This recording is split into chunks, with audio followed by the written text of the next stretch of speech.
All right. Hello, everyone. Welcome to another episode of Trading Bitcoin with your host, Tone Vays. Coming to you a little bit later in the day. The markets are fully open, and we're going straight into the charts. Not much time to waste today. Man, I'm really, I don't want to say the word depressed, but what's happening in the world right now, like it's complete full-blown tyranny.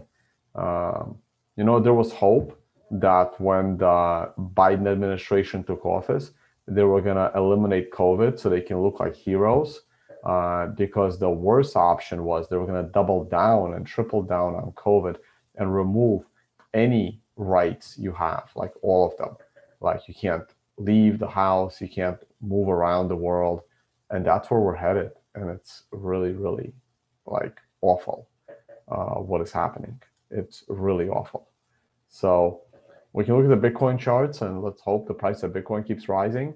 But I mean, if there's nothing to spend your Bitcoin on because you can't go anywhere, like who cares, right? Like Bitcoin to me is not even remotely the most important thing anymore. It's just not. It's like human freedom is 1,000 times more important than Bitcoin. I really don't care about Bitcoin that much right now, based on what's happening in the world.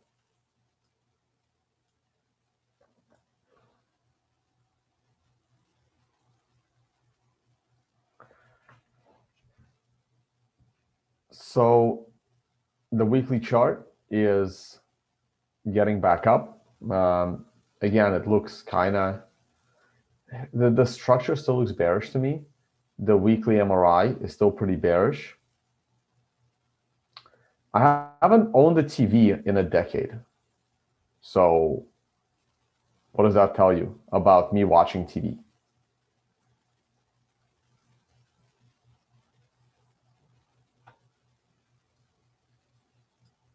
That's why I'm able to think for myself because I haven't owned a TV in a decade.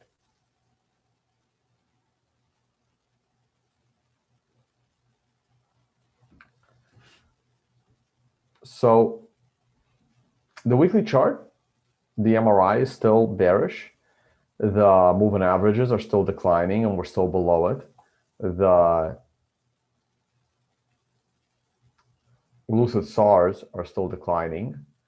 So the weekly chart on Bitcoin is still bearish. Nothing has changed as far as the weekly chart is concerned. The daily chart, however, changed a lot.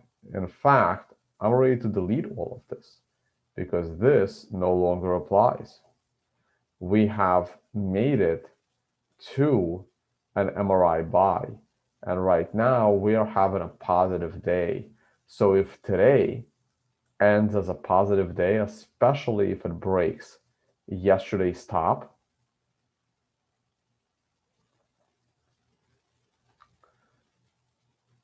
then this triangle can be deleted. This triangle will actually no longer apply. Actually, this triangle is kind of messed up. I was playing around with it yesterday. So, well, actually, no, this triangle may still apply. So the daily chart, while it's great that we are bouncing off the MRI, it's still not enough to declare the end of the mini bear market. It's just not enough because we did not fall low enough for capitulation. Now, it is certainly possible that the price of Bitcoin is about to start to rise significantly. It doesn't have to. Like, this is not the kind of environment. Now, there's definitely a bullish trade here, and anyone that has taken on the bullish trade already has probably done well. Obviously, you've done well, and there's no reason to sell out of your bullish trade. This can certainly reverse us past the moving average, and then we can reevaluate the situation. But right now, this is clearly a much better picture than this picture. This is not how I want to see an MRI buy. At least this MRI buy came on the low itself. The low came just a few hours before the MRI buy candle versus the low coming 3 full days before the MRI buy candle. That's why on this MRI, I was not bullish at all. But on this MRI, I am somewhat bullish. But we still need the break of the prior swing high and the break of the triangle and the break of the moving average in order to be certain that the lows for the summer are in. As of right now, I have significantly lowered my probability, significantly raised my probability that the bottom of this bottom is going to be the low for the year, basically. But raising that probability and having that probability above 50% are very different things. And right now, I still think there's a slightly greater probability than 50% that the price of Bitcoin will still fall below the low of June 21st. Okay. Not that much higher than 50%, but slightly higher. So I will remain patient, even though this MRI buy has certainly called the price of Bitcoin very nicely.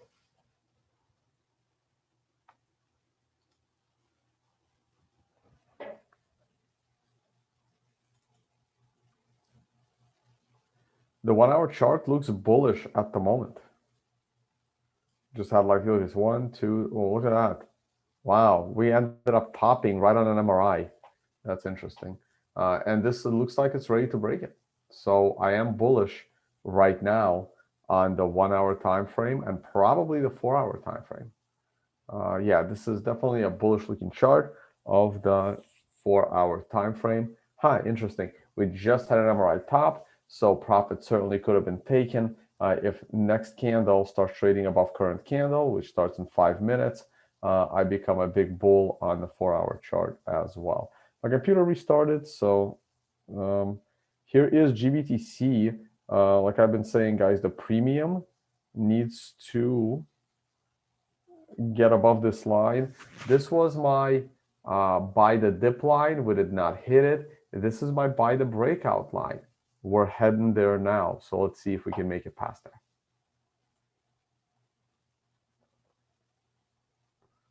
Bitcoin dominance is not interesting. Gold.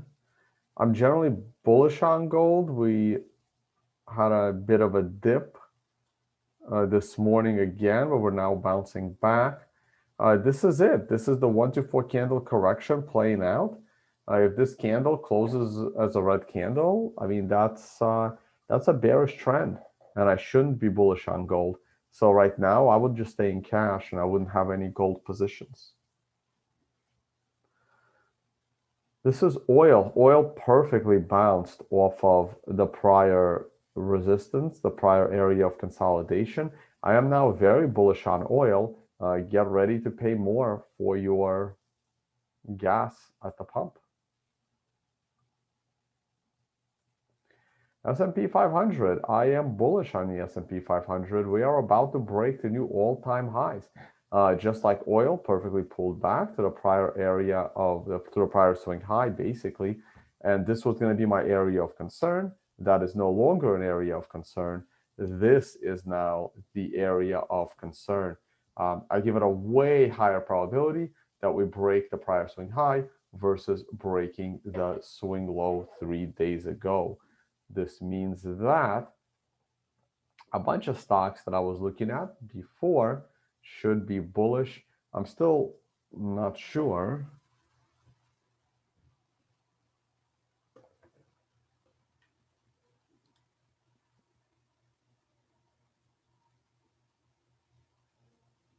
What my friends' positions are. Let me just glance at this real quick.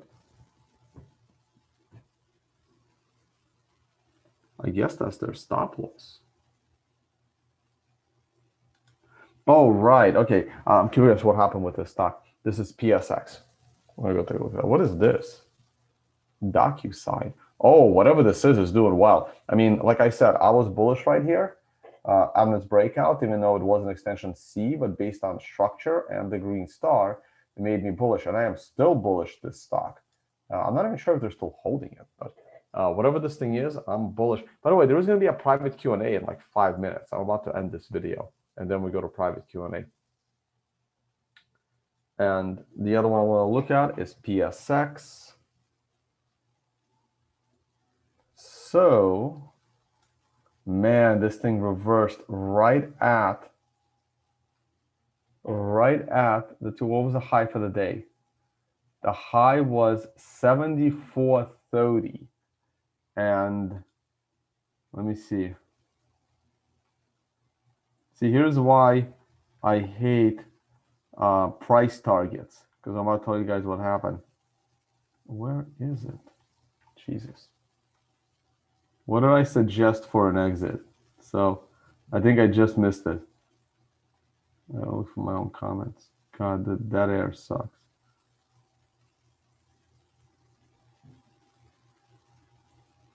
Was it not in this group?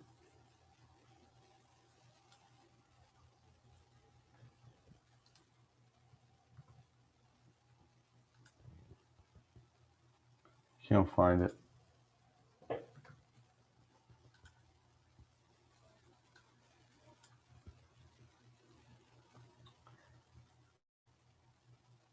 Yeah, so I suggested getting out slightly higher than that. I still suggested getting out in the 74 area, but it was a little bit higher. It was like 74.70 or something, and it only hit 74.30. But still a very good trade. They got in right at the lows. So I hope they got out. Hope they didn't listen to me and got out right at the moving average on the way down. That's what I would have done. I probably would have gotten out at the open today. I would have just taken my profit. That's still a good trade right off the low. Not sure why they went long off that low, but still like 4 or 5% in 2 days. Still a good trade. Anyway, JIA. This was very, very bearish going into an MRI, and this would have been tricky. This would have been tricky. I thought my stop loss would have been hit. This would not have been a good trade for me.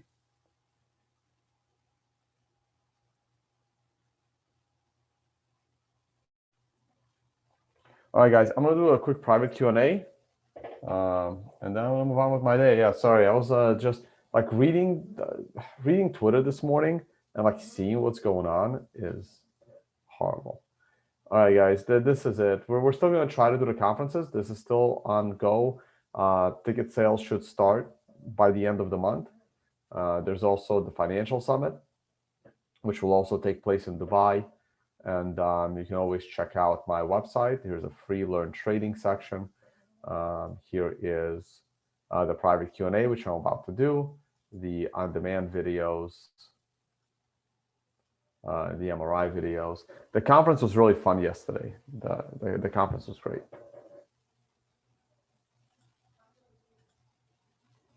All right, guys. Thank you all for watching, and see you all. Not the Elon conference, by the way. The mining conference was great. Elon knows nothing.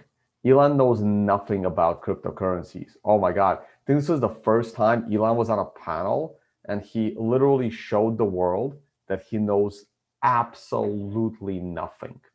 Well, I don't want to dox family, but like there's 12-year-olds that know more about Bitcoin than Elon Musk. Elon Musk only knows two things.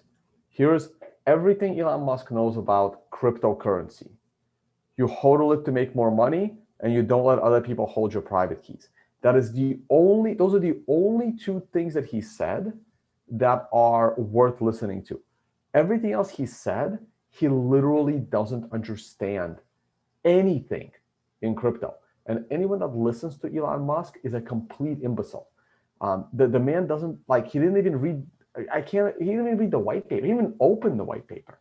He literally does not understand what Bitcoin is, other than someone told him that the price of Bitcoin is going to keep going up, and someone smart enough told him not to leave your keys at Mt. Gox. That's it. That is it. That is all that Elon Musk knows about crypto. It ends there. I hope you learned something. I hope he listens to the other presentations on that video conference. I was like watching the B-Word conference while being at the mining conference. where I was a speaker.